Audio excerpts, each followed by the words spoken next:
What is up, guys? So I'm Chris, I'm Nick. and we are here with another episode of I Popcorn for that. And today we're going to be talking about the 1979 cult classic David Cronenberg movie, The Brood. Neither of us have ever seen this before. Am I right about that? You've never Yeah, seen that, right? I hadn't seen it either. So cult classic. Figured we got to give it a watch. What were your initial thoughts on this thing? What leaving the home theater? Going into it, I knew it was going to be a strange movie just because David Cronenberg, especially his earlier work, the body horror and everything that he's known for, was pretty much what I expected from that. But it was different in the way that it was a lot more drama in it than I thought it was going to be to the story, and then it didn't really get very weird until the end. Yeah. Uh, but I mean, there even the elements that weren't body horror, there's a whole therapy element to it that I thought was very strange. Mm-hmm. And I I thought the movie was okay.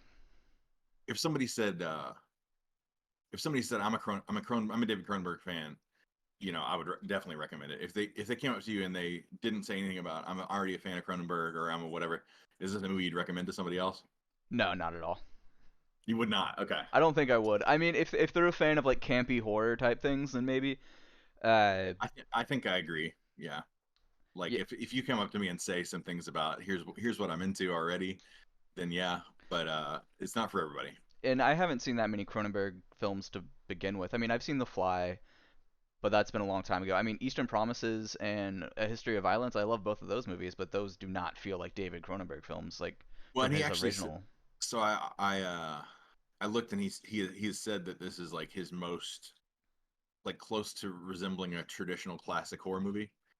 Um, I and can see I that. can see that, but I like you. I haven't seen. There's a lot on our list that we're gonna get through eventually that are Cronenberg. So eventually we'll know them all. But at the moment I'm not the most well versed. But yeah. So I would say the same thing. I'm mixed about it. Maybe a little more positive than you, Hmm. but I'll get into why uh, it's complicated. I wasn't like I didn't leave this thing like head over heels in love with this movie, new favorite. But I also think like if you like this kind of thing, it's worth checking this one out. You know, I agree with that. I always go into Cronenberg movies, the ones that I have seen with the body horror, like Dead Ringers. When I watch that, uh, I always feel like, is any of this even real? Is it gonna get to a point where like this is all a dream? And it never is. Like it's real, but it yeah, always feels like it's something. It's gonna be like really weird, and then it's gonna flip and be like, oh yeah, none of that ever happened, but it all does. yeah. And I think in general, like I guess I was gonna save this for later, but I think it's certainly not pertaining to the plot or anything. I think just in general, like the idea of the movie is a hair more interesting to me. It's like I like the idea and the interestingness of the concept and everything a little bit more than the execution of the movie. Yeah, But not to say that it was bad. Um, you got to take a movie from 1979. You got to take with a certain grain of salt and everything. And the budget constraint, it was like $1.5 million budget. Uh, but uh, but yeah, overall I liked it. I would say I like the thing I like most about it is the concept and the originality of the idea more so than like what we got on screen per se. yeah. But I guess if you want, we can get into spoilers. So everything from here on out is we'll spoil the movie from 1979. uh, so uh, so the opening, you're just thrown into the middle of a therapy session between um, this therapist named Hal Ragland, yeah. Raglan, um, and one of his patients who is Mike Trellin. Hmm. And so the idea is uh, Hal, as the therapist, is role playing as whoever it is that you need him to be in that moment. So, like in this case, it's Mike's father. So he role plays as Mike's disapproving father. He's disappointed in his son. His son will never live up to his expectations and everything. And Hal is just echoing all this back. He's not like I almost thought they were going to go in the direction of like um, I'll show you what it would be like if your father actually forgave you and accepted you, and then you can finally let it go. But it's not like that. He just doubles down, and he's just being just as you are disappointed, and he keeps calling him like Michelle. Michelle instead, It's like, should I call you and to the point Michelle? that he's like going crazy. and he's like, he says something like, "Do you want to see how you're what you're doing to me, Dad?" or something like that. I can't remember exactly the quote, but he rips open his robe, and he's got all these like leprous looking sores all over his body, and it's like they just appeared and they're worsening by the second as we're doing this thing, and it ends with them, I think, like embracing, like it's supposed to be this cathartic kind of Like, thing, right? Like, yeah, like he's relieved that he put this out to his dad, and now his dad's a little bit more accepting after seeing these sores all over the son's body. Like, oh, I'm the one that's causing this from stress or whatever it was. But and I did think it was really interesting because like there were some appeared on his face, and they weren't there when mhm. they first started in the conversation. Yeah, they were Um, like slow about, uh, it was you just know, like, sudden mhm. when he did that, and then there, like you said, it was just got worse as they were talking. Yeah, like every time you look back at the guy, he just looks much worse. And what's it called? I was trying to find the word It's a psychoplasmics. psychoplasmics. So yeah, so that's what this is called, is psychoplasmics, And I don't know, which they never really explain what that is. If it's just like his form of therapy, and I'm so guessing yeah, it's it is. So it's yeah, his form of therapy, and the idea is you're like releasing your bound up, like emotional constipation or whatever it is that's holding you back in life. You release that through like physical manifestations in your body, like, and it can be different. It's different things for different people. That's why you see different manifestations of this in different people. yeah, So that's psychoplasmics. We don't know how, like, they're not going to give you more than that. Like, how do you get somebody to produce sores on their body at will? yeah, I guess you fill in the blank there, and Cronenberg expects you to do that do that work. But yeah, I mean, that's the idea of psychoplasmic. So now we meet like the main characters, I guess, and it's Frank, uh Frank Carveth, Carveth, yeah, and his daughter Candace, and then there's a currently embroiled in a um divorce, I guess, or at least a custody. I guess they are divorced, right? yeah. I don't know. I feel like they didn't explicitly say that, but in the description of the movie, it says that they're going through a divorce and a custody battle. But I feel like they never even. It seemed like they could have just been together and they were separated, and then the mother Nola was at the psychiatric facility or whatever it is. It was called Soma free. Soma Free, where yeah, Hmm. which was Raglan's like therapy retreat, I guess. Yeah, and I guess I should say, like, so Raglan is that therapist that we saw at the beginning. Hal Raglan is the guy behind all of this. This is his baby. This whole psychoplasmics and this whole Soma Free Institute, and I guess it's based around a book called The Shape of Rage, because like right off early on in the movie, there's like a poster of his book, Mm-hmm. The Shape of Rage. Um, so I guess that's kind of like slightly foreshadowing what's coming later, The Shape of Rage. Uh, but so anyway, we meet, whether they're divorced or not. There's like a custody battle going on here where they have shared custody, Frank and Nola, of their daughter Candy, and we meet Frank and Candy, and he's giving her a bath, and he sees the scratches on her back, Mm-hmm.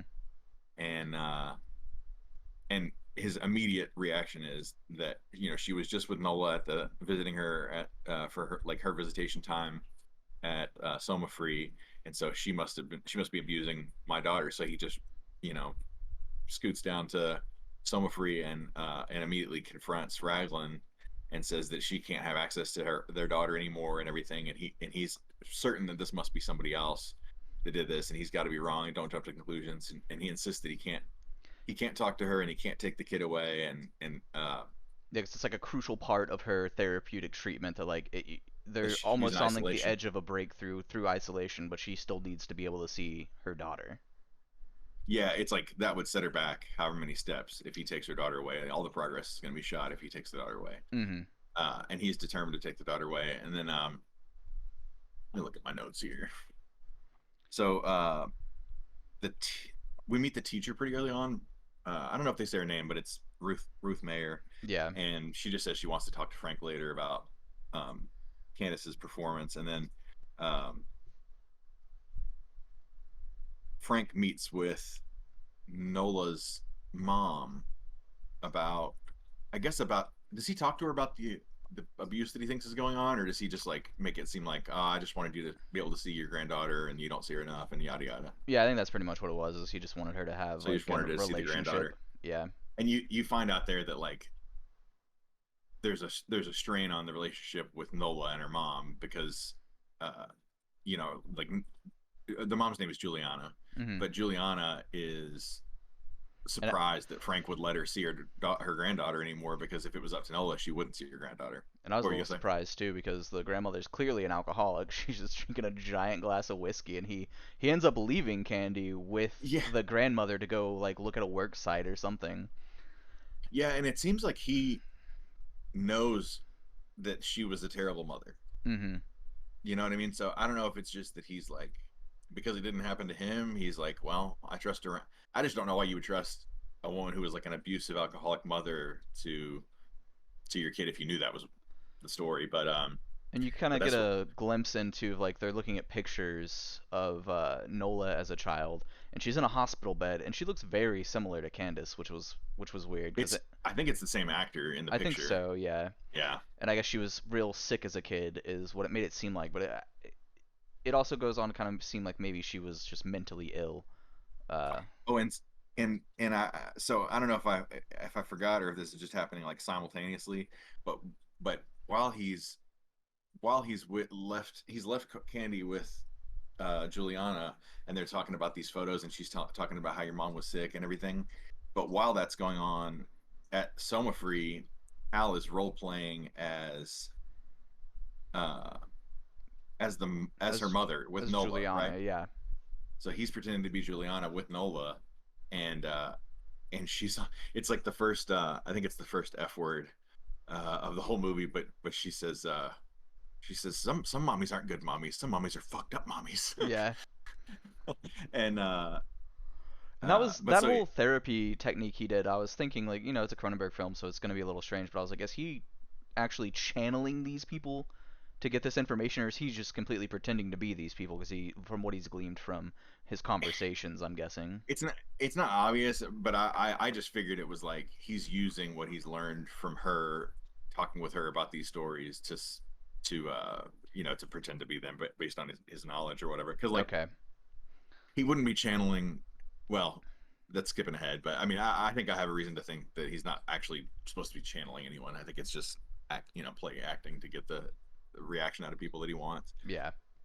But I think it's important that the the you know Grandma Juliana and Candy are at the house looking at these pictures, and at the same time, this therapy session is going on about the mother, Mm-hmm. and she's getting very angry at her mother too, in the form of Hal, but very very angry at her mother.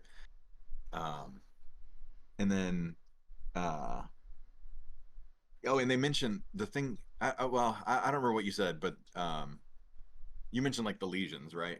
Like she has these lesions on her, and that's one of the reasons she's in the hospital. Yeah. Yeah. Okay, and then well, yeah, the big thing happens next. You want to talk about what happens next Yeah. So yeah, at the like house? through the therapy session that she's getting angry at, like I don't know what the kind of door is called. Like is it like a Sally door or something where you can open one side and put something in, and then you can open it from the other side and take it out. I couldn't. Uh, Yeah, I wrote down like I don't know what this I like. I think I don't that's know what what this it's door is called, but it's called. basically like a two-sided door where somebody can open it from one side and put in in this case it was like a milk drop off from a milkman, and you can open it from the inside of the house and just grab it. But like it just gets punched through, milk falls on the floor, drops and breaks. Mm. Orange juice drops and breaks, and like the grandmother hears this and doesn't seem very concerned at all. She's like, "Oh, I didn't stack the dishes properly. Let me go take a look." And she gets up to go take a look, and then like a whole everything's flying out of the shelves and the cabinets in the kitchen, making a loud Don't they racket. show it? I thought they shot it in such a weird way where it was like it's almost like you could almost think this is a ghost in their house because they shot it in a way where you don't see the thing that's actually making I the think mess. I think in that part they do, but they do show it when it first knocks off that milk bottle. It's like a child's hand in like a Oh, red jacket. You can see that's that, true. Yeah, that's true. Yeah. but she's still not concerned. Like if that was happening to me and like all this stuff was breaking very loudly, I'd be a little freaked out. She's just kind of like casually walking into the kitchen, like what's going on? Yeah, all through the house, everything's smashing, and then so I don't remember how much of them you see at first, but it's like a little person wearing like a puffer jacket that looks a lot like Candy's puffer jacket from earlier. Maybe not the same exact one. I don't know if that was an I intentional think it was like, pretty similar, but yeah. but but yeah, and they're Did they show their faces right off the bat? I don't think it showed it right off of the bat. I don't think it showed it in. It might have a little bit, but not fully. Yeah, I think you don't really get a good look at their faces, but there's these little people, like gremlin looking little people that come and attack Juliana, and I don't They remember what they're attacking her with actually. Are it they was like just like, it was like a wooden, not a wooden, but a wooden shaft, but a metal meat tenderizer. oh yeah, beats her with a metal meat tenderizer, and Yeah. she is dead pretty quick. I mean, that Oh yeah. does not seem like a hard, and Candy doesn't do. Well, I'm not that Candy should jump in, but Candy is like unaffected I don't think by she this. sees the attack though. I think she just walks in and sees her But she grandmother dead. sees the gremlin on the stairs though, Oh yeah, yeah, yeah. So you do and see she's just on the like, stairs. she sees it. She sees it on the stairs, and she's like, "Yeah, sounds about right." And she just goes upstairs and goes to bed, and you're like, Well, I do have a theory about that that I'll touch on later. But yeah, and then, she just goes back to bed, and I think what's his name shows back up. Hank or uh, Frank. well, so and we see Frank. He's like on a construction site. I guess he's like a contractor or something. Yeah, Uh, yeah. and he gets the call about the murder, and then uh, so the cops say, like the cops are talking to Frank about this murder, and they say, yeah, they found Candy upstairs asleep, and she's super calm. And the doctor wants to talk to Frank about this because it's like, you know, he thinks Candy saw it and is traumatized, but she was in this super deep sleep they couldn't wake her out of. So, oh, and upon being woken up, she doesn't even remember being brought to her grandma's house at all. Mm-hmm. Um, like it's all very weird. Like she's not herself at all. So they're thinking this is like a PTSD type thing. Um, and when he takes her home and puts her to bed, like she won't talk. Um, and so they're just trying to figure that out. And then the phone rings and they pick it up and like nobody's there. And then you see that was Nola trying to call, and we're back at Somewhat Free, and they're telling her like, oh, you can't use the phone. And they don't tell Um, her her mother's dead because they yeah, know. they don't tell her mother's dead, and then I think pretty soon after that, I don't. Uh, I think that kind of the next thing it jumps to is Hal picking up Nola's father Barton at like the yes. airport or train station wherever he's coming from, Hmm. and they're talking about like we're gonna have to bury her. Hopefully Nola can come and maybe a couple other people. But at this point they also don't know that she doesn't know she's dead. Oh, and the only thing before that was that Frank takes photos of his daughter Candy's back, Yeah. the scars and everything. So he's going to do something um, about that. But so he goes and meets this guy Jan Hartog, Yeah. and It's a former patient of Raglan's, and I think it's like some kind of rehab facility. It looks like. yeah, and the reason he's meeting him is this guy has a current open lawsuit against Soma Free right now, and he's like, it's a different story. My situation is different. It's not a physical thing. It's um, it's just a psychological thing, or it's the fact that I don't know what he said. Something about, it's the fact that she might be abusing my daughter in his care or whatever it is. And the guy's like, oh, if she didn't have any physiological effects yet, just give it time. She will. Mm-hmm. And he reveals this. He takes off that scarf, dude. It, Uh, cancerous lymphatic cancer of the neck. It doesn't look cancerous. It looks, I don't know, it's otherworldly. it looks very Cronenbergy, is what it Yeah. looks like. But yeah, he calls it.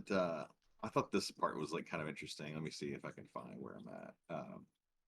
So it's called a lymphosarcoma, or cancer of the lymphatic system. Yeah. And so the guy's pretty strange anyway, but he's like, when you meet him, he's like rolling around on the floor because he has to get his lymphatic system moving so he can get the medicine through his lymphatic system. But he's just being really bizarre about it and won't explain anything.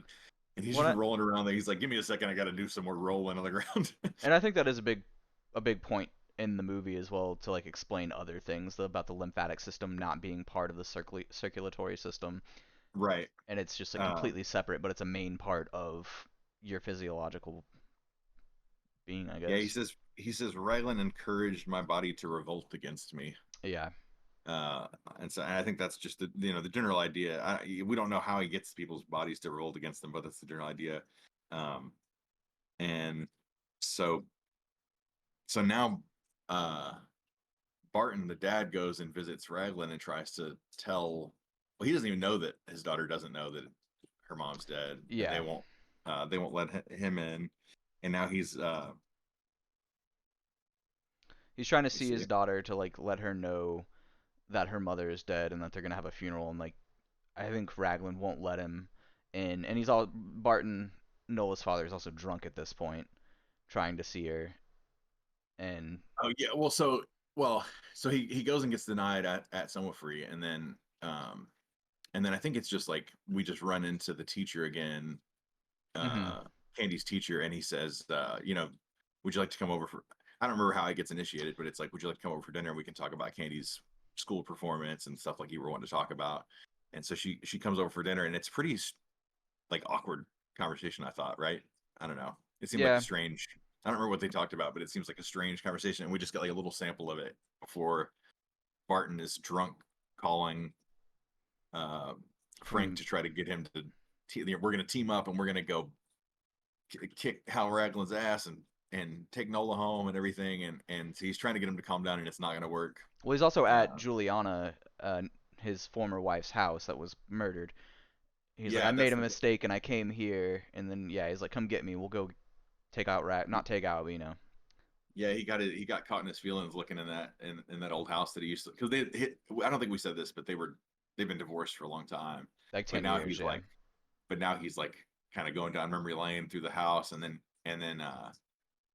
eventually when Frank realizes he's not going to be able to calm him down enough, he says, I'll meet you there. I don't remember if he says I'll meet you at your house or I'll meet you at somewhere free, but it doesn't really matter. But so now Barton's just looking at like the outline of his dead ex-wife on the That was the ground. silliest outline too. It was like cubed. It looked like Yeah, it's like Gumby.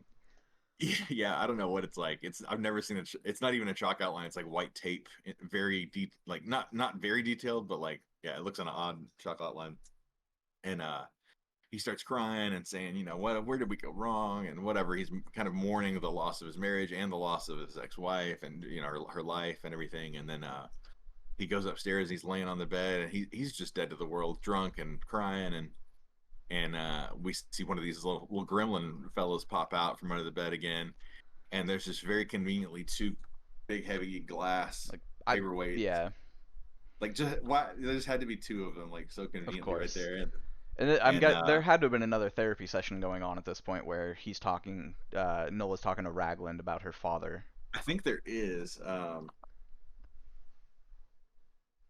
I think there is Yeah. because I do remember a conversation where he is playing the father because you find out like so now we know that the mother was abusive, but also when Hal is role playing with her as the father, like it seems like their relationship is more loving, but he's like comforting her and everything, and he says, I'm sorry, you know how much I tried to stop her, or whatever, he says something like that. Mhm. And she's like, but you didn't, Dad. That's not what you should do. You let it happen. You looked the other way. You were and obviously he was an alcoholic, so they're just two codependent alcoholic parents, and the mother was the abuser, but he was the enabler of the situation, or at least to turn a blind eye every time to it. Mhm. So she's furious at her dad, and it must have been in that moment. I mean, I It don't know if that's right, but it has to be Yeah, because that's when the because gremlin pops up with the two paperweights and then just proceeds to smack him over the head a bunch with them, and then now the it's father's all. dead. And dude, I'll just say right now, every scene where somebody gets murdered in this, it's very like gentle or something. Like it feels very like Yeah, they're just like they're just like getting tapped. it's And then very all of a sudden there's just blood everywhere, and they're all of a sudden laying in blood a everywhere and they're pile of dead. blood and they're dead. And there's no like it's like instant. Like they're gone. Yeah, Uh, So yeah, so now Barton's dead. Frank shows up at the house. I don't know if he went. I don't think it's like he went to Summer Free first. I guess he came straight to his house yeah. and and finds him there dead. Sees this gremlin creature. It throws a paperweight at the wall, goes through the wall, misses him, and then he it goes and like hides in the bathroom, and he thinks he's like looking for it in there. And when he does encounter it, it kind of just dies on its own right there. It's Hmm. like it just suffocates to death right there on the floor. Which And we get a pretty quick explanation about that, because like he's yeah, driving home. I wrote down some stuff about like specifically what they say because I thought this was all interesting. So when they're so he's in the autopsy and everything's for some reason in the one part of the movie everything's bathed in purple light Yeah, the whole time, and they're at the autopsy and the doctors are explaining what the deal is with this creature because the cops just say uh it's oh this was funny too. I think the cops say he's like, oh, it's the darndest thing. I can't get over it. The thing was in the house the whole time. We're looking for the murder. It never even left the house. we weren't looking for anything small. We were looking at somebody, a zoologist down the road or something like that. And I was, We weren't looking for anything that small. yeah, Okay, it's a still a person-sized thing it that you was just under a missed. bed that anybody else could have hit under. I mean, that is crazy to me. And he says we're looking for we were wasting our time checking out a Estonian musician. A Sony musician, yeah, that's what it was. Okay, I don't know. I was like, okay, I guess. Uh, But yeah, I thought that was like a weird line or something. it was, But and then he just speculates like, yeah, kid, the mom happens all the time. Mom has a deformed weird kid, puts it up in the egg, never talks about it again. If I had a nickel, you know what I'm saying? And yeah, very it's like, common occurrence. he's like, does that happen all the time? That seems not common, I think but so the autopsy is kind of like yes, it goes over while he's driving home or something. It's bathed in all the purple, and it's like they're basically saying the creature starved to death, and it was born with like this camel hump sack on its back that was like it was basically like its gas tank ran out and it died. yeah, they It, said it had like a little bit of like some solid nutrient dense material, like egg yolk kind of yeah, material that feeds it, and they're just like speculating like it's born with all the energy it needs, and when it runs out of gas, it dies. But there's all these weird things about the creature. So it says it has irises but no retinas, so it mm, can only see in black and white, or maybe that's a, a tertiary thing that it can also not see in black and white, or only see in black and white. It's got a cleft lip, mm-hmm. split lip. Um, a thick tongue so it can't speak. All it does is like scream and screech and everything, and no teeth, but its gums are like beaks, Yeah, that so was it can weird. bite you with its gum beak. And then it's got And no belly button or that's reproductive the big systems one. either. Yeah, Yeah, so the belly button is like okay, so that means it's not born in a it's got to be traditional sense. created in some way or yeah. And so now and now we zoom back to Soma Free and Raglan's role playing again as. And the funny thing is, like, you don't understand the significance of all this fully in the beginning, unless you did. Maybe I I don't I, think I did. I didn't pick up on the full story until it was revealed to me through the movie. I didn't. Nothing was like like I didn't figure anything out really. I Yeah. watched the movie and figured it out as it came to me. And But I think we glossed over this because you're about to talk about this that we need to say. Whenever Frank went to pick up uh, Barton, he left the teacher at the house and was like, "I'll be back in like 45 minutes, and could you watch Candace?" And she's like, "Yeah, that's fine." yeah, oh yeah, and then and then the phone, yeah. And Hmm. no, yeah, the phone rings, she answers it, and it's Nola. And Nola's like, "What are you doing there? You trying to take my family?" Type thing. So then she realizes the teacher might Yeah, be she having a loses thing with it. Frank. She loses it on the teacher, and she just immediately decides like I guess I get it. Like she's obviously like mentally unstable, and she thinks and her husband are separated, and she calls her house late at night, and some woman picks up whoever it is. I get thinking that, but she just immediately jumps to she's sure that her husband's cheating on her with this floozy, and you're ruining my family, and you're killing my marriage, and all this, and Hmm. hangs up the phone, and then the phone rings back right away, and so she just smothers the phone with a pillow and is not going to answer the phone again tonight.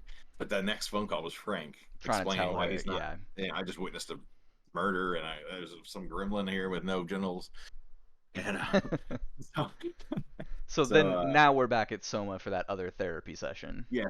So Raglan is role playing Soma free. as Miss Mayer, and he's like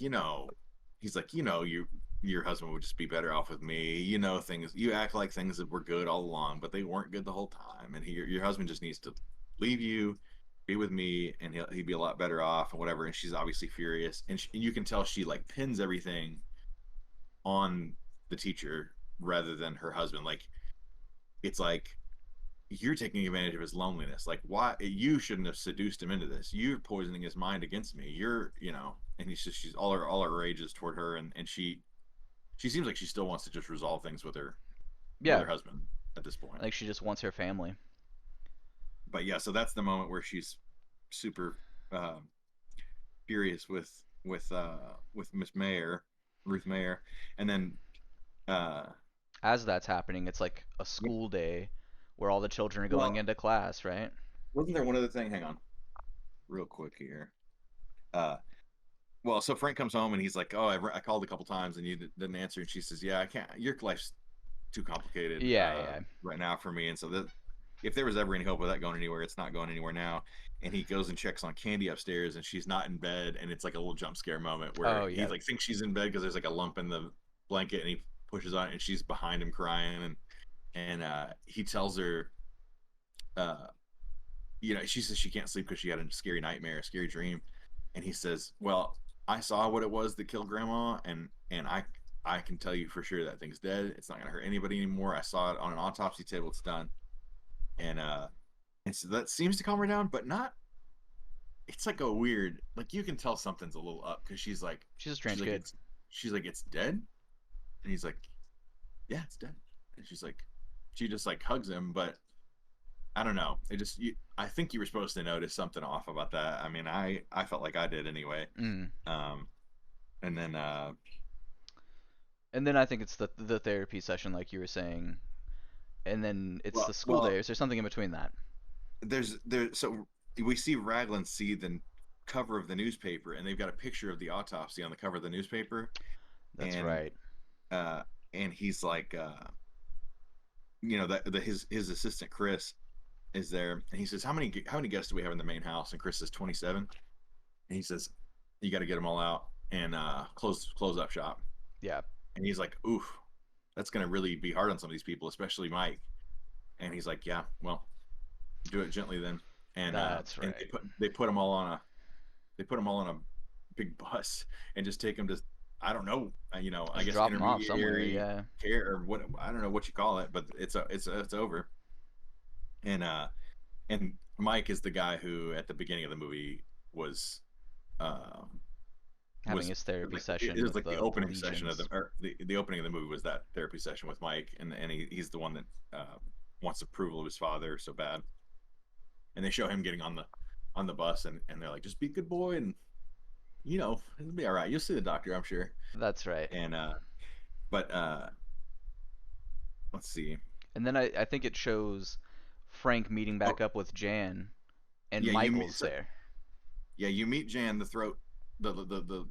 throat cancer guy, and uh and Mike Wait, Trellin is the guy's name. I think we gotta back it up because I think the teacher thing happened, then that happened because Mike tells him about the things, doesn't he? The brood. No, I've got it written down in the order that Okay, it okay. happened. There's actually a few things between. So we meet well, Frank meets Mike for the first time, and Mhm. he's introduced by Jan, and he says, this is I think he introduces him as Nola's husband, and he's like, ho ho, the queen bee in her drone. That's right. And he's like, yeah, yeah. What do you mean about the queen bee in the drone? Why is she the queen bee, though? And he's like, oh, because she's the queen bee. She's ruling the whole thing. It's all about her. Everything. She's the star pupil. All of his focus goes to her. All of us are just chop suey now. Nobody else gets any attention anymore now that Nola's in charge. Spends all his time with her, and she's the only one. He's like, they kicked us to the curb. She's the only one that they're still offering any therapy to. She didn't even have to pay for it. Oh She's yeah. got isolated therapy, doesn't have to pay for it. I mean, he's like, and and let me see. Yeah, so he says he like offers to help Frank, but he says like, we got to make a trade, man. I just need you to be my daddy. Will Yep. you please be my daddy? This is so weird. 'Cause he's very. It You could just be my daddy. He's like, my real daddy rejected me, and then my surrogate daddy rejected me. So and that just great. Things are going great. And so the last thing he says though, uh Frank's like, why would he kick everybody else out? You know, suspend all therapy and kick everybody else out except Nola. And by the way, I think that's one of my favorite characters. The guy who plays Mike. Yeah. Something about I just got the most like, but he says he's like who knows, you know, who knows why he would go there. I think I know why. It's because he wants to be alone with your wife. And then Yeah. that's the end of that. And I thought it was just going to cut straight to like Frank like skirting out of the parking lot of whatever and going to somewhere free, but he does not do that. Mhm. And uh and then you see Raglan at uh at what we at a building that's on his property that we don't exactly know what it is yet, but he's like seems very concerned about what's going on in this building, and he tries a door and it's locked, and then he looks the side of the building, and The one of window's the busted windows out. is broken out, and like even the wood, you know, it's super broken out window, and you can tell he knows something's out, you know, something's got out, and he's like getting his gun ready and everything, and then now we're actually at the classroom thing. Okay, yeah. So I guess they had a little therapy session talking about the teacher, and this is when Candy gets dropped off to school. Frank's still outside talking to like another kid's parent, and they go. All the kids are going to the classroom, putting their things away, and like little side. Not yet. I think you see two like little kids in their coats standing behind Candace, and they kind of just like grab her and guide her out a side door. And then you quickly realize these are the deformed kids, Yeah. and they grab these little toy wooden hammers that would not, even if you hit somebody as hard as you could with them, would No. not do any damage to like at all. And then they just start beating the teacher with them, and then she's dead in a pile of blood in front of all these kids who are like traumatized and screaming. And Well, while it's that was happening, that took me out more than anything was like these little wooden clay hammers made of like balsa wood that you yeah, hold up. You know, like this thing is gonna it's gonna no snap. no number of those is gonna murder anybody. And I'm not surprised that all the kids just stand around in shock and don't do anything because they're little kids. But it is kind of like they don't really look like a bunch of kids in shock. They just No, look like a bunch of kids that don't care at all what's going on here I for the got. most part. That's what I kind of got from the vibe of everybody in the movie too. They're just kind of like, oh, this is Okay, happening. yeah. So let's just use this moment as the occasion to talk about the fact that that's kind of my general problem with this movie is that a lot of like the emotion is like it should be here and it's like here. This is Yeah. like the maximum that it ever gets to. So people will find people dead and they're just like Yeah, like when everybody they found dead, they're just like, man, that's wild that they're dead, huh? yeah, we find Juliana dead and it's just like mm. Sucks. And then you find that he walks in and finds the dad dead and he's like he didn't even have any. I mean, there's even less of a reaction for that. Yeah. And then when he finds the teacher dead, who he like, there might have been some Yeah, semblance of the beginning of a crushy thing going on there. Mhm. Even then, that's the most reaction we get, and he's still just like,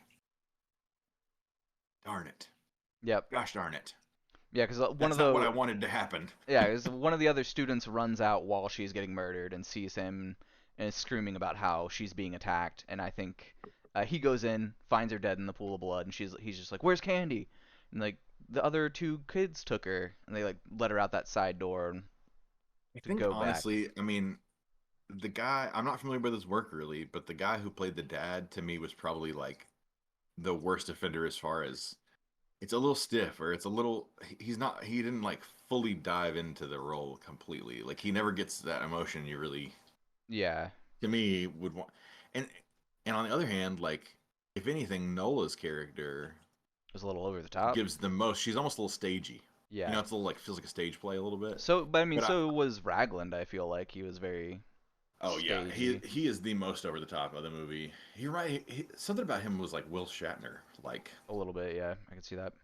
but not quite, but yeah, a little stagey, a little like you can tell the guy's been in some like Broadway Some musicals or theater or something like something. that Yeah. for sure. But yeah, so yeah, it just felt like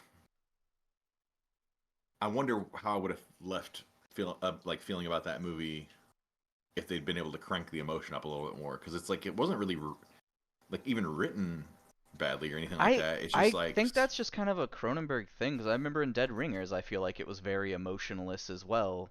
Maybe a little bit more because it's Jeremy I Irons and mean, he's pretty good maybe it's actor, a but maybe it's in a maybe it's just a choice that could be. Cronenberg chooses. But I thought you could have taken it a little further than we took it. But yeah. So and like where'd the love of blood come from and everything? But she's just covered in blood, Yeah. the teacher, and she's dead. And let's see.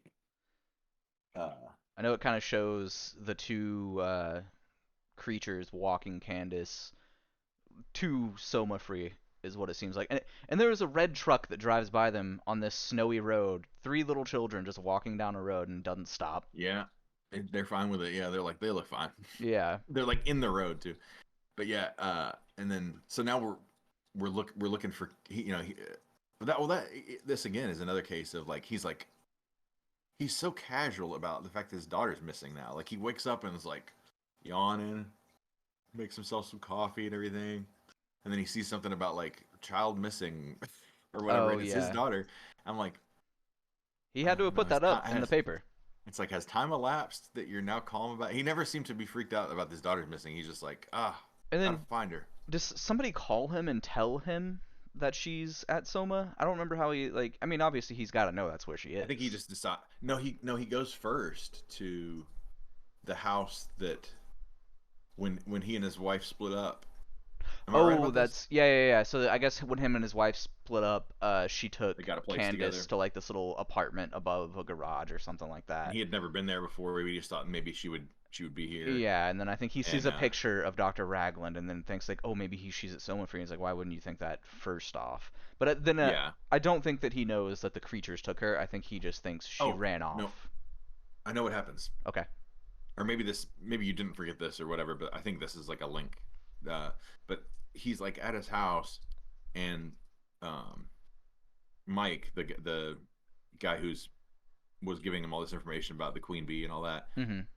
Mike like shows up at his door and is like panicked. He says somebody's following him. Somebody's always following him, and he's like, "Oh man, I'm starving. You got any food?" That's right. This whole scene was kind of awkward, and like the ADR was really weird. Like they Mhm. had to like dub over it. Something about the sound quality must have gotten shot in the original recording, and they had to dub over it, and like the sound quality was terrible, and everybody seemed very like, yeah, I don't know. It was like they were just phoning it in. Like he surprises Frank, and Frank's just like, oh, Yeah, that's what the only what part do that you like kind need, of gave me a man? little jump because I think he knocks on the door and then he sees it's like a glass door that you can see through and he sees nobody there and he opens it and kind of like looks out and then Mike just pops And into then this guy frame and hits him just pops up. like Yeah, and he's he's saying, like I I need some just need some food. food, man. I need some food, anything. And he's like immediately just goes like, what did you find out? What do you know about my wife and daughter and whatever? And he's like, I don't know, man. That Raglan's on to something big, man. Something about those kids. Those. And he's like, what kids are you talking about? And he's like, those, Well, the disturbed kids. it's the disturbed kids, the one your wife takes care of. They're Yeah, the in the disturbed kids attic. in the woodshed or the attic Yeah, that your wife takes care of. And he's like, what? yeah, And then and so I think now he does pretty much rush out there, right? yep, And he goes out there and he's like sneaking around, and he's surprised by Raglan opening a door, uh, and he just super casually, calmly pins Raglan against the wall, and Raglan's like, I can't go anywhere now, and it's just like nobody's even. You could just run away. It was just is everything's so gentle. I don't know. mhm, But he pins him against the wall, and he says, I know that I know Candy's up there with those creatures and whatever. And this is I swear to God like the last 11 minutes of this movie that we're at right now, mhm, and it's like, dude, finally they just dump everything on you at once. yep. Okay, here's the deal, bro. I'm not the bad guy here. I'm trying to prevent the apocalypse, basically. Like I'm trying to calm your wife down out of causing this to happen. But these, Yeah, because he says she's basically birthing them and they're kind of like manifestations of her rage. So that's why I all mean, he those says, therapy sessions were kind of like she's raging at these people, and that's why they're getting killed is because these are her rage. well, because he says if you go up there right now and take Candy away from those creatures, they're gonna rip you apart. Yeah, And he's like, well, why? Why is it? Uh, why is what's the deal with Candy or whatever he says? And uh, he's like, oh, they're all her daughters. yeah, And Candy's kind of one of them too, because. but he's like they're all her daughters and hers alone. Nobody. These are, and actually I looked it up. It's called parthenogenesis, Mhm. where something where like an egg produces reproduces without being fertilized, Okay. and outside of the anyway, but uh, but yeah, he says these are all her daughters. But if you can buy me enough time, or at least, or if you can go in there and calm her down, you got to play by my game. You're gonna go in there. You're gonna calm your wife down. You're gonna beg for her forgiveness and beg for her to come back to you. And you got to play so nice, because I'm gonna go up there and get Candy. And if she's calm, they're gonna let me do it. But if she gets mad, I'm gonna be dead. Mhm. And so he does that. He goes in there and he's apologizing and everything. It's like I want to be a family. I just want you to come home with me and Candy. And it seems like it's gonna be all right. Like he's like, she's not really that all that skeptical at first, except that she's just like, yeah, man, but I don't know if you know what you're getting into. Like, we've been doing some weird stuff out here. I'm going through a really pretty weird adventure. I'm not sure I can share Yeah. how weird we're getting here. And And then he's like, like I'll take it all. I want to be a part of it. I want to join you on this journey. Show me the whole weird. And she's like, all right, bet. And she goes, what? yeah, And just she lifts raises up her her, dress up and and it's oh, that like, was disgusting. yeah, like It's like an these amniotic sac nodules, outside of her body and type it's like thing, real calloused dark, and like almost yeah, blue black, or like, well, I guess it's because it's full of blood. yeah, But there's also all these other nodules and whatnot. I mean, it's all crazy under here. There's a yeah. lot of crazy happening under here. But obviously this big bulging dark thing is the star of the show, and you kind of And know what that's gonna be. meanwhile, the Raglan's upstairs and he's walked. It's like a bunch of bunk beds with all these creatures in them, and they're all kind of like just watching him and stuff. And as that's happening, that scene, he's kind of picking up Candy and he's like, "Come on, let's go." And then as she's showing him that, he's kind of disgusted by what he's Yeah, seeing because she bites open the sack and then like blood yeah. drips down and she pulls out like a little baby version of one of these With that creatures with that sack hanging with yeah with behind it, the camel sack with their gas tank it in looked it or like whatever it it is. almost looked like a shark's egg, or like a, I Yeah, don't know what was going on there. it really did. And she starts cleaning the licking all the blood off of the baby to clean it, and He's I mean, visibly disgusted and she's kind of like immediately like, "Oh, I thought you wanted to see it all" type of I thing. thought I thought you were down. Yeah, and then that's when all the creatures upstairs start kind of hissing as Raglan's carrying out Cassie or Candace, I'm Yeah, sorry. yeah, they keep like flashing back between, and once she's full blown, like, I see what you're trying to do. You didn't want to get back with me at all. You're just lying to get our daughter away from me. And she's like, I'll never. She's like, that's never gonna happen. You're never gonna take our daughter away from me. In fact, I'd rather kill her Yep. than let you take her away from me. And And then I and she just keeps like I think she just keeps like repeating that I'd rather kill Candy than. And while this is happening, Candy's made it to the other side. Raglan he's told her to is run and he's getting it while he's getting attacked. And he has his gun and he shoots some of them, but there's too many of them for him to shoot.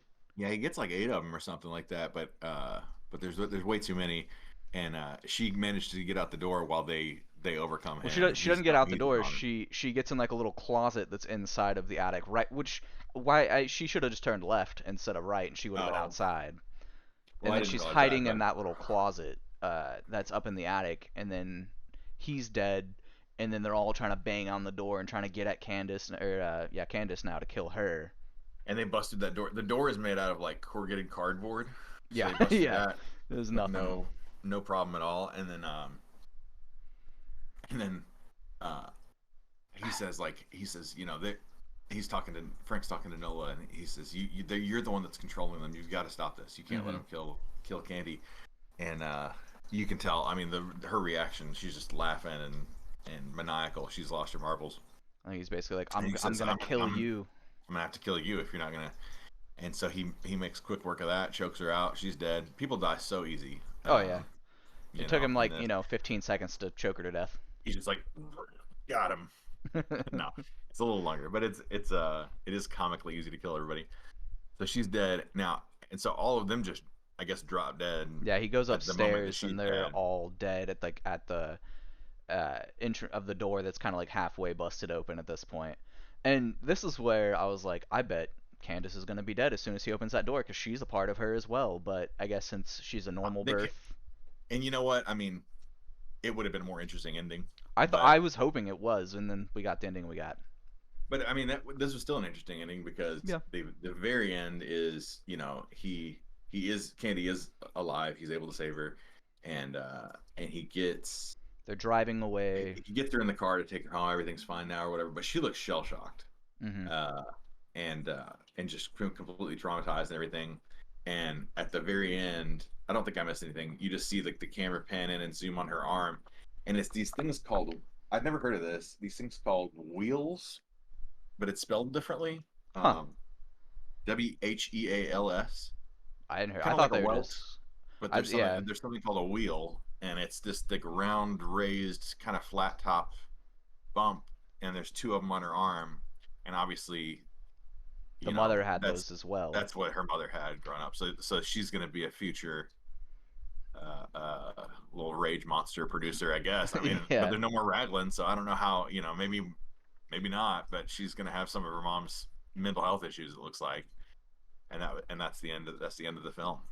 So that last like 18-20 minutes was super satisfying and interesting, and like I was glued to the screen.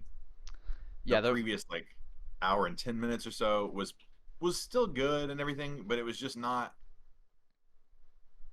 Um, I don't know how to put it. It wasn't I wasn't nothing in the like. nothing in the first like hour or so was like screaming out that I got to talk to the world about this. Yeah, I was just Uh, kind of. I know it's gonna get good at some point. I'm gonna watch it. It's okay. I want to see what the big reveal is because I had a few mhm. theories and it kind of went the way I thought it was gonna go. I And mean, I stayed engaged in the fact that I stayed interested in what is going on. There isn't a mystery, and they're not giving you much, and it's unfolding slowly enough that, like I said, I didn't figure it out early. And if yeah, I had figured it out early, maybe that would have taken me out of it even more. So I'm glad I didn't figure it out early. They don't give you enough to, I don't think, to figure the whole story out yet. no, Because I like think going they did a good when job you with go that. back, it's like, oh, every time there was an attack on a person, it was either during or right after a therapy session where he's role playing as that person and Hmm. she's getting angry at that person. Um, but yeah, I think because the last 18 minutes was my favorite part, I left it feeling like a little more positive than if it hadn't ended like pretty good like that. I thought the ending was pretty good. I do think The that way it would have been the a way it better wrapped up ending the if story, Cassie had died. I thought that would have been if a she'd just better been dead. ending. Yeah. But I guess then I if I was gonna hand it to him on the ending that he chose to do, I would say it does kind of have like some undertones of like hereditary mental health issues, and like it kind of Yeah. opens up a little, a little after movie kind of conversation about mental health or about, and this was, by the way, this movie was Cronenberg's response to his own divorce in real life. Oh, okay. So he wrote these characters to be like sort of facsimiles of he and the, I don't remember his ex-wife's name, but the woman he was leaving at the time. Yeah, And so I did he not know said that. he said he wanted to write a horror movie about like the struggles of a fracturing relationship in the midst of like a shared child together. Hmm. I wonder if the child, I mean, I guess the child is I, mean, I don't know, does he have more kids than just, I can't think of his name right now. Yeah, it's he's got a oh shoot. Infinity Pool. Yeah, Brandon Cronenberg, Brandon Cronenberg. and then I think he has a there's Caitlin Cronenberg, so I'm assuming maybe that's his daughter. Oh, maybe that's the who it was that we're Yeah, is kind of referencing. But probably. yeah, um I thought just like the concept of this like weird alternative, very Cronenbergy therapy that uses like you get your emotions out in the form of like psychos or like physiological deformities and things like that. I thought it was all an interesting this birth of this creature that's like somewhere close to human, like almost like it's like they took the genes and tweaked them just enough that everything is so screwed up. Um, I think it's all good food for thought. Yeah, And there's like some, it just This is one of his earlier ones, right? I mean, I think he kind of like honed this down over time. I think You so. know, Yeah, I think it was. Uh, yeah, I mean, The Fly came out in 1986, so this was 1979. Videodrome and Dead Ringers both came out a while after that, so I think this was one of oh, his so this earlier is one of his ones. earliest ones, then, right? Yeah, I believe so. Besides like shorter films and probably things we haven't heard of.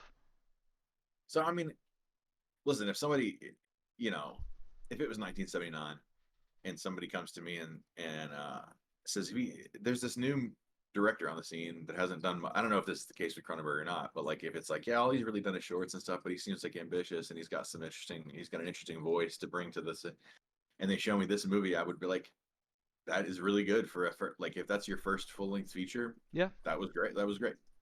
So I guess I would take it with that extra grain of salt of like he's not been directing for too long. But yeah, I did like it. It just I think my standards, you everybody's got a bias and everything, Hmm. and like you kind of measure everything weighted. And when the director is somebody that's like really really well known and well renowned, I did kind of go into this expecting a hair more than I got, Yeah. but it doesn't mean I don't recommend it. What would you give it? I would pop.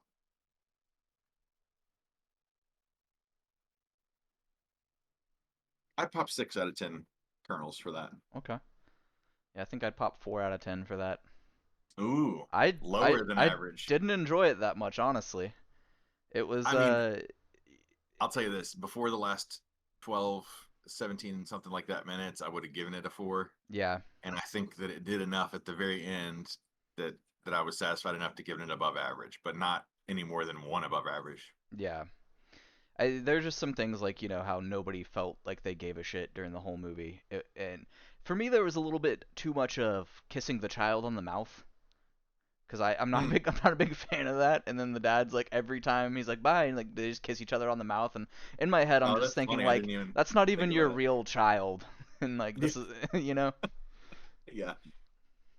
Somehow that didn't even occur to me, but uh, yeah. I mean, so I guess between if we average our scores, it's a 5, which oh is yeah, average, and not bad. that's probably about right.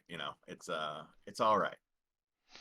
Uh, so So yeah, we haven't talked about this a whole lot or at all, but we have a very very long, ever growing list, ever growing and rarely shrinking yes, list of movies that we're going to try to work our way through over the course of, it's meant to be long, so however long.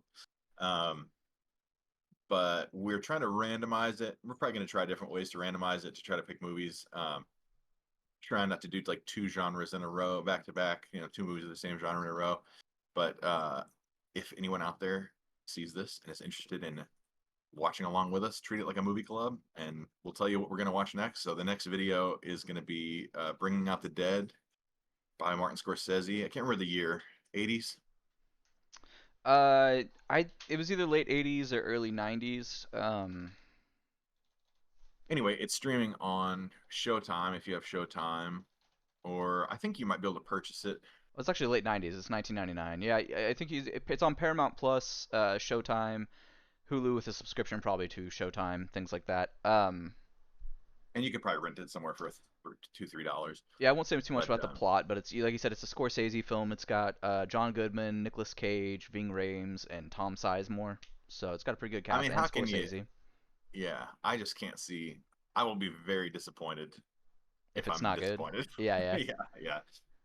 But so that's the next movie. So we'll be, I guess, when will that be? Next Monday? yeah. I think we'll try to set it for next Monday. Okay. All right, so yeah, make sure to All right. like, subscribe, and share if you like our videos and want to watch along with us. Yeah, please share these. We just got started, so if you know anybody that's into movies and you think this is the kind of content they would like, share it, or at least like and subscribe, and comment below if you have any. We'll certainly take suggestions. It's probably already on the list, but you Yeah. can you can suggest whatever you want. So thanks, guys. We'll see you next time. All right, see ya.